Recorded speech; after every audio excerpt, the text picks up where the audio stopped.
மகாநதி சீரியலில் அடுத்த வாரம் என்ன நடக்குது அப்படிங்கிறத பார்க்கலாம்.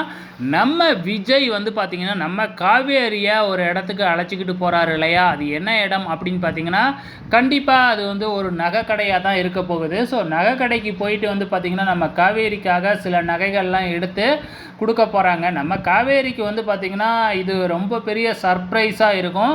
காரணம் என்ன அப்படிங்கிறது நமக்கு நல்லாவே தெரியும். ரோகிணியை பொண்ணு பார்க்க போகும்பொழுது அங்கே இருக்கிறவங்களாம், என்ன நீ இவ்வளோ பெரிய பணக்கார பொண்ணாக இருக்கிற, ஆனால் நகையே இல்லாமல் இப்படி தாலியை கூட கயிறில் போட்டுக்கிட்டு இருக்கியே அப்படின்னு கிண்டல் பண்ணாங்க. அந்த டைமில் விஜய் வந்து அதை கவனிச்சிட்றாரு. ஸோ அதுக்காகவே காவேரியை தனியாக அழைச்சிக்கிட்டு போயிட்டு வந்து பார்த்திங்கன்னா, நகைக்கடையில் நகையெல்லாம் எடுத்து கொடுக்குறாரு. அதுக்கப்புறம் என்ன நடக்குது அப்படின்னு பார்த்திங்கன்னா, இந்த வாரம் வந்து பார்த்திங்கன்னா, ராகினிக்கும் அஜய்க்கும் வந்து பார்த்திங்கன்னா கோயிலில் நிச்சயதார்த்தம் நடக்க போகுதுங்க. வெயிட் பண்ணி பாருங்கள்.